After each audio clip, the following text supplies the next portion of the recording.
नमस्कार सभी को। इस वीडियो लेक्चर में हम लोग एक बहुत ही इंपॉर्टेंट चैप्टर देखेंगे जिसका नाम है age of reorganisation. Class 7 social science मतलब हिस्ट्री का होगा। इसमें हम लोग 30 मल्टीपल चॉइस क्वेश्चंस और क्वेश्चन आंसर्स देखने वाले हैं। तो चलिए स्टार्ट करते हैं, देखते हैं फर्स्ट क्वेश्चन में क्या कहा गया। Who is believe to have assassinated the last Mauryan empire. अब देखिए लास्ट मौर्यन एम्परर जो है उसको किसने असैसिनेट किया था। तो लास्ट मौर्यन एम्परर जो था वो बृहद्रथ था, ठीक है, बृहद्रथ था। और इसको इसके कमांडर इन चीफ जो आर्मी कमांडर था उसी ने ही मरवा दिया था, मार दिया था। उसका नाम क्या था, पुष्यमित्र शुंग था, और इन्होंने शुंग डायनेस्टी स्टैब्लिश कर दी थी।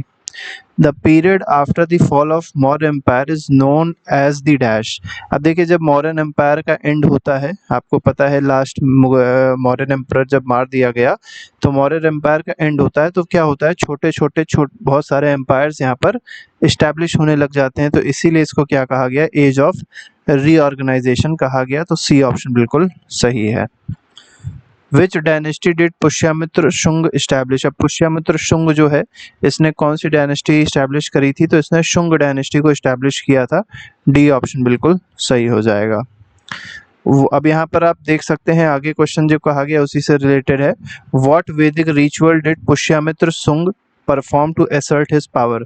देखिए अपनी पावर को बढ़ाने के लिए, अपनी पावर को सबको बताने के लिए पुष्यमित्र शुंग ने कौन सा ऐसा वैदिक रिचुअल किया था, ये आपको बताना है। तो ये किया था अश्वमेघ यज्ञ, ठीक है। इसको यज्ञ ने लिखा जाता है लेकिन उसको हिंदी में यज्ञ बोलते हैं। तो अश्वमेघ यज्ञ करते थे। जैसे ये आप पिक देख सकते हैं, यहाँ पर भी वही चीज़ है कि वैसे पिक जो है ये रामायण से ली गई है। इसमें क्या है, जो श्री राम है वो क्या कर रहे हैं, एक घोड़ा छोड़ रहे हैं, ठीक है। श्री राम को मान लीजिए, उनके जो फादर हैं दशरथ, उनको मान लीजिए ये एक घोड़ा छोड़ रहे होते हैं। और होता क्या है कि जो हॉर्स है वो जहाँ तक ट्रेवल करेगा वो पूरा एरिया जो है वो क्या हो जाएगा, उनके कंट्रोल में हो जाएगा। लेकिन अगर मान लीजिए कोई ऐसा किंग यहाँ पर मिल गया जिसने इस घोड़े को रोक लिया, तो क्या होगा, तो उस किंग की लड़ाई होगी जिसने घोड़ा छोड़ा था। तो जो भी उस मतलब वॉर में जीतेगा वो क्षेत्र उसका हो जाएगा। तो अश्वमेघ यज्ञ का यही मतलब होता था। आगे बढ़ते हैं, क्वेश्चन नंबर 5 देखते हैं। Which region was ruled by Satavahana. तो सातवाहन जो थे ये कौन सा रीजन रूल करते थे, मेनली महाराष्ट्र का, आंध्र प्रदेश का, ठीक है, और छोटे छोटे से और भी मतलब उसी के आसपास के रीजन से रूल करते थे। तो southern Deccan will be the correct answer. Which of the following was prominent port and trade center under the Satavahana. तो सातवाहन के टाइम पे आपको बताना है जो मेन पोर्ट हुआ करता था या जो ट्रेड सेंटर था वो इनकी कैपिटल थी, और कैपिटल मेनली प्रतिष्ठान या पैठन थी। तो बी ऑप्शन बिल्कुल सही हो जाएगा। आगे बढ़ते हैं, क्वेश्चन नंबर 7 पे आते हैं। Who among the following was named after his mother. अब देखिए यहाँ पर आप देख सकते हैं ये कुछ कॉइन्स मिले हैं, और इस कॉइन में बताया गया है जो गौतमी पुत्र सतकर्णी है, ठीक है। तो जो सतकर्णी था इसका नाम इसकी माता के नाम से जुड़ा हुआ है। तो बाल श्री जो गौतमी थी उनके नाम पे गौतमी पुत्र सतकर्णी पड़ गया था, ठीक है। तो गौतमी पुत्र सतकर्णी एक रूलर है सातवाहन का। आगे बढ़ते हैं, what does the Satavahana coin with a ship represent. अब देख सकते हैं यहाँ पर एक कॉइन बनाया है, एक कॉइन है यहाँ पर और इसमें शिप बनी हुई है। ये सातवाहन के टाइम का कॉइन है। ये क्या रिप्रेजेंट कर रहा है, लैंड ट्रेड रूट्स गलत है, रिलीजियस ट्रेवल भी गलत है, advance ship building and maritime trade, ठीक है। ये रिप्रेजेंट कर रहा है कि सातवाहन के टाइम पे शिप बिल्डिंग जो थी वो बहुत ज़्यादा एडवांस्ड थी, और साथ ही साथ मैरीटाइम ट्रेड भी होता था दूसरी कंट्रीज़ के साथ में। ये रिप्रेजेंट करना चाह रहा है। नाने घाट केव्स जो है were use for which purpose. तो नाने घाट केव्स जो है मेनली कहाँ पर है, मतलब ये पुणे में लोकेटेड है, और ये किस चीज़ के लिए यूज़ करे जाते थे। तो देखिए यही जो है ये नाने घाट केव है। तो इसके अंदर जो ट्रैवलर्स होते थे वो जाके रुकते भी थे, और साथ ही साथ collection of tolls and taxes भी यहाँ पर होता था। तो सी ऑप्शन इसमें सही हो जाएगा। ये मॉनेस्ट्री नहीं है, आर्मी कैंप भी नहीं, मार्केट प्लेस भी नहीं है। बाकी आप देख सकते हैं collection of tolls and taxes and resting places for traders. तो ट्रेडर्स के लिए रेस्टिंग प्लेसेस भी होते थे नाने घाट केव्स।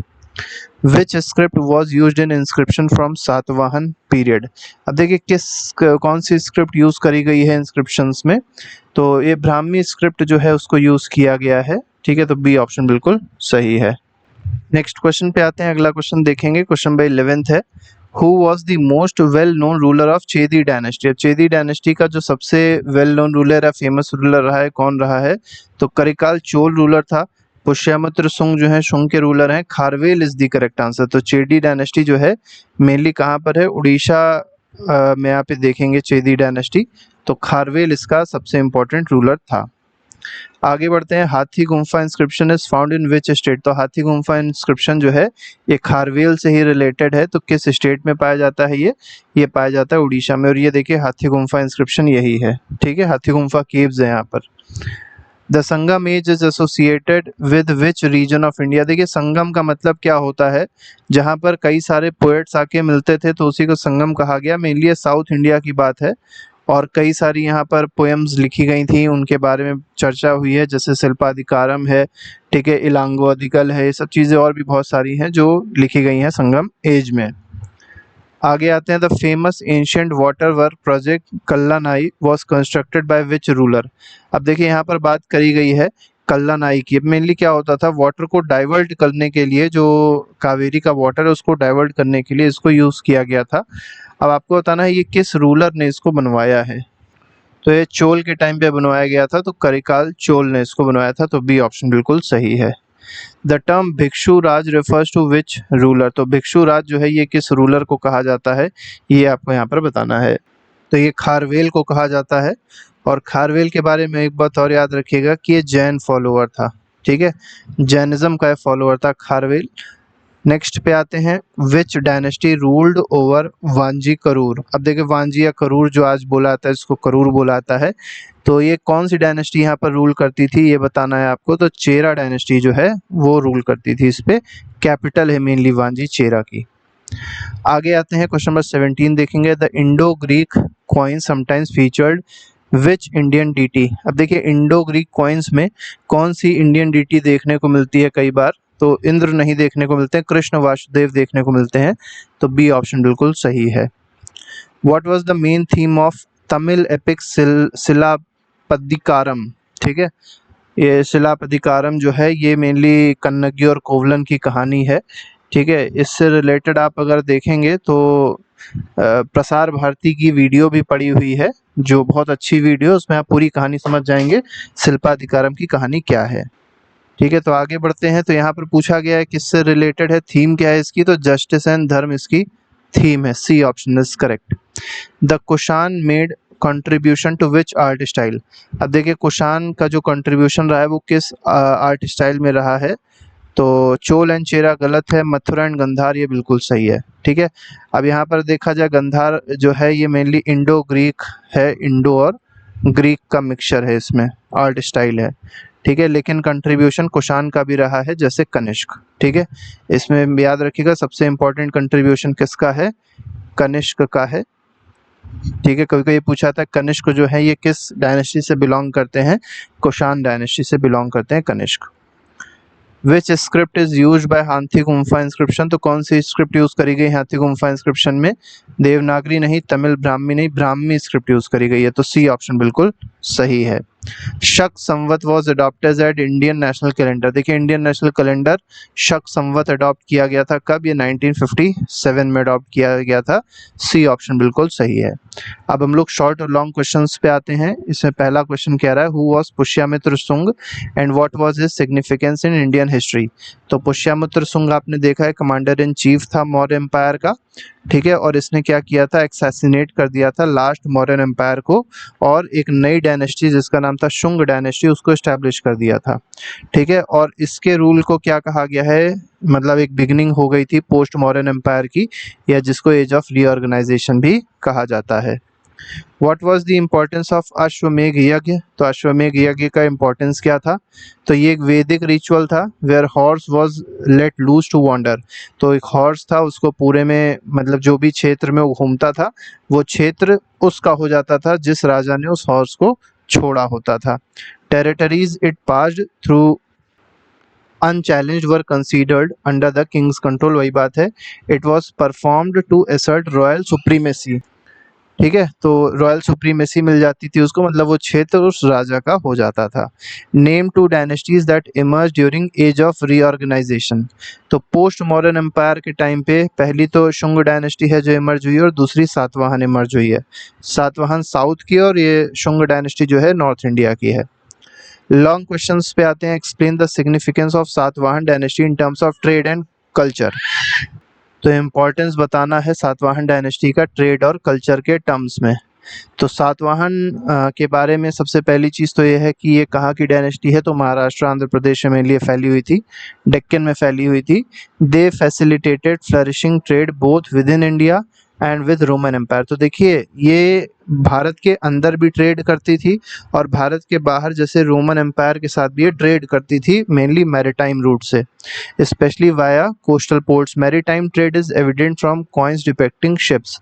अब यहाँ पर एक चीज़ आपको और देखनी है कि सातवाहन डायनेस्टी में कॉइन्स मिले और उन कॉइन पे शिप्स बने हुए हैं, और ये शिप्स क्या इंडिकेट कर रहे हैं, ये इंडिकेट कर रहे हैं कि उस टाइम पे मैरीटाइम ट्रेड हुआ करता था। The dynasty supported agriculture, build caves for traders and Monks. तो देखिए इन लोग ने एग्रीकल्चर को भी सपोर्ट किया है और साथ ही साथ ट्रेडर्स मतलब ट्रेड को सपोर्ट किया है, तो उनके लिए केव्स बनाए हैं, मॉन्क्स के लिए केव्स बनाए हैं। तो ये सब बहुत अच्छी बातें हैं, ठीक है। जैसे नाने घाट हो गया, कारला हो गया, सब पुणे में है, इनको बनाया है किसने, सातवाहन ने, ठीक है। And patronise literature and art, और इन्होंने लिटरेचर और आर्ट को पेट्रोनाइज भी किया भी है। Queens like Gautami Balashri also played an active role in state affairs. ये भी बहुत इंपॉर्टेंट है। ये क्वीन बालश्री जो है ये गौतमी पुत्र सतकर्णी की माता जी हैं, ठीक है। इन्होंने भी बहुत ज़्यादा एक्टिव रोल प्ले किया था स्टेट के अफेयर्स में, ये भी यहाँ पर बताया गया है। अगले क्वेश्चन पे आते हैं। Describe the changes that occurred in India during age of reorganisation. तो एज ऑफ रीऑर्गेनाइजेशन के टाइम पर कौन कौन से चेंजेस देखने को मिले भारत में, ये बताना है। After the fall of Mauryan empire many small kingdoms emerge. तो बहुत सारी छोटी छोटी किंगडम इमर्ज हो गई। There were constant competition among these kingdom for territory and influence. तो यहाँ पर कॉन्स्टेंट कॉम्पिटिशन देखने को मिलता था, तो टेरिटरी और इन्फ्लुएंस के लिए कंपटीशन कॉन्स्टेंटली चल ही रहा था। पहली चीज़ तो ये हो गई। मैट्रिमोनियल अलायंसेस किए जाते थे, वॉरफेयर होती थी जिससे पॉलिटिकल गेन्स लाए जाते थे, मतलब लोग अपने पॉलिटिकल गेन्स को फुलफिल करने के लिए मैट्रिमोनियल अलायंस करते थे, मतलब अपनी लड़की की शादी कर देते थे, किसी दूसरे राजा से अपने लड़के की शादी कर देते थे, तो इस तरीके की चीज़ें होती थी। This era also witness the revival of वैदिक रिचुअल्स यूज ऑफ संस्कृत। देखिए यहाँ पर एक बहुत इंपॉर्टेंट बात ये भी है, वैदिक रिचुअल्स का रिवाइवल यहाँ पर होता है, संस्कृत लैंग्वेज का रिवाइवल होता है, लिटरेचर और आर्ट का भी ग्रोथ होता है, ट्रेड भी एक्सपैंड होती है, ठीक है। And inscription show contribution by various social groups including women and artisans. तो वुमेन और आर्टिशंस का भी यहाँ पर रोल देखने को मिलता है। Who were Sangam poets and what is Sangam literature. अब संगम पोएट्स कौन थे, Sangam poets were part of assemblies in southern India. तो एक असेंबलीज होती थी पोएट्स की साउथ इंडिया में, जो क्या करती थी, पोएम्स जो थी वो कंपोज करती थी, और ये पोएम मेनली लव से रिलेटेड हो सकती थी, वॉर से रिलेटेड हो सकती थी, जनरॉसिटी से रिलेटेड हो सकती थी। Sangam literature is earliest known body of Tamil literature. तो ये अर्लीस्ट नोन बॉडी है तमिल लिटरेचर की, अर्लीस्ट बॉडी है Sangam literature. And a valuable source for understanding the culture and society of ancient South India. और देखिए संगम लिटरेचर से हम लोग को साउथ इंडिया के बारे में बहुत सारी चीज़ें पता भी चलती हैं, इसलिए भी संगम लिटरेचर जो है बहुत ज़्यादा इम्पोर्टेंट है। what does the Hathi Gumpha inscription tell us about king Kharavela. अब देखिए किंग खारवेल के बारे में हाथी गुम्फा इंस्क्रिप्शंस के में क्या कहा गया है, ठीक है। तो inscriptions describe Kharavela military victories. देखिए पहली चीज़ क्या बताई है कि खारवेल जो है उनकी बहुत सारी मिलिट्री विक्ट्रीज हुई हैं। जो खारवेल राजा थे वो पब्लिक वेलफेयर एक्टिविटीज़ बहुत सारी करते थे, भी बताया है, ठीक है। सारे रिलीजियस सेक्ट्स को वो सपोर्ट करते थे, बहुत ही अच्छी बात है, मतलब सर्वधर्म संभाव वाली चीज़ है जो आज भी सेक्युलरिज्म भारत में देखने को मिलती है, वही उस समय भी फैली हुई थी। It highlights his role as Jain follower. देखिए जैन फॉलोअर थे, भी पता होना चाहिए। टॉलरेंट रूलर थे। टॉलरेंट का मतलब ये है कि जैन फॉलोअर थे, इसका मतलब ये नहीं है कि दूसरे रिलीजन को वो नकार देंगे या उसकी बुराई करेंगे, ऐसा कुछ नहीं था। A patron of architecture and aesthetics, ये भी बहुत इंपॉर्टेंट है। Why was Kallanai grand anicut significant in Chola rule. अब देखिए कल्लनाई जो था, अभी हम लोग ने उसके ऊपर फोटो देखी थी, ये सिग्निफिकेंट क्यों था? तो help divert water from Kaveri river. ये मेनली क्या करता था, कावेरी रिवर वाटर को डाइवर्ट करता था, जिससे सपोर्ट मिल सके, मतलब इरिगेशन सपोर्ट मिल सके बाकी और रीजन्स में, डेल्टा रीजन में। It contributed to agricultural prosperity and earned area the name of rice bowl of south. अब देखिए इससे हुआ क्या, इससे हुआ ये, एग्रीकल्चर तेजी से बढ़ा और वो जो रीजन था, मतलब डेल्टाई की जो रीजन था, वहां पर राइस का प्रोडक्शन बहुत तेजी से बढ़ गया और उसको राइस बाउल बोला गया साउथ का। Discuss the major contribution of Satavahana to trade and culture. अब ट्रेड और कल्चर में सातवाहन का कंट्रीब्यूशन क्या है देख लेते हैं। तो सातवाहन आपको पता है डेक्कन के बहुत बड़े पार्ट पे लोग रूल किए हैं। इन लोगों ने ट्रेड नेटवर्क इस्टेब्लिश किया है, ठीक है, इंडिया में तो इस्टेब्लिश किया ही किया है, और साथ ही साथ रोमन एम्पायर के साथ भी ट्रेड करते थे। कॉइन्स में शिप्स बने हुए हैं जिससे पता चलता है मैरीटाइम ट्रेड होता था, ठीक है। एग्रीकल्चर बहुत तेजी से बढ़ा कृष्णा गोदावरी डेल्टा एरिया में, ये भी बहुत इंपॉर्टेंट है। Supported Vedic Jain Buddhist tradition by granting land, ठीक है, तो कल्चर का ये पार्ट हो जाएगा कि इन लोग ने वैदिक जो रिचुअल्स थे वो इम्प्रूव किए, मतलब उसको एक तरीके से प्रमोट किया, जैनिज्म को प्रमोट किया, बुद्धिस्ट ट्रेडिशंस को प्रमोट किया और इनको लैंड ग्रांट कर दिए, ठीक है, मतलब इनको लैंड दे दिया कि वो लोग अपना जो भी ट्रेडिशन है उसको प्रमोट कर सकें। Art and architecture including caves like Naneghat and Karla flourish. तो दो यहाँ पर केव के बारे में बताया गया है, जैसे नानेघाट केव है, कार्ला केव्स है, ये फ्लरिश होते हैं।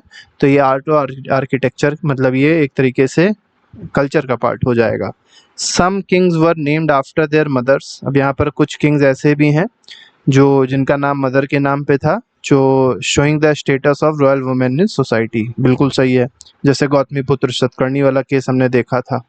How did foreign invasion influence Indian culture during this period. अब ये जो पीरियड हम लोग देख रहे हैं एज ऑफ रीऑर्गेनाइजेशन का, इसमें फॉरेन इन्वेडर्स का क्या रोल रहा है? तो Indo Greeks and Kushan brought new cultural elements. तो इंडो ग्रीक्स आए, जैसे अलेक्जेंडर और उसके बाद जितने भी लोग थे वो सब आए, इन लोग ने अपने कल्चरल एलिमेंट्स यहाँ पर मिक्स कर दिए। कुशान आए, उन्होंने अपने कल्चरल एलिमेंट्स यहाँ पर मिक्स कर दिए। कुशान मेनली सेंट्रल एशिया से थे। इंडो ग्रीक कॉइन्स आए जिसमें इंडियन डीटीज बनाई गई, ठीक है, तो कल्चरल ब्लेंडिंग होने लग गई, मतलब वो लोग भी यहाँ की चीज़ों को एक्सेप्ट करने लग गए और एसिमिलेट हो गए इसी में ही। कनिष्क रे saw development of Mathura and Gandhara art style. देखिए कनिष्क के टाइम पे डेवलपमेंट होता है किसका? मथुरा आर्ट स्टाइल का, और गंधार स्टाइल आर्ट स्टाइल का डेवलपमेंट हुआ। Religious tolerance and multi cultural patronage grew. अब रिलीजियस टॉलरेंस बढ़ गया, कोई जैनिज्म का था लेकिन वो बुद्धिज़्म को भी सपोर्ट कर रहा था, हिंदुइज्म को भी सपोर्ट कर रहा था, वैदिक रिचुअल्स को प्रमोट कर रहा था, तो ये सारी चीज़ें देखने को मिल रही थी।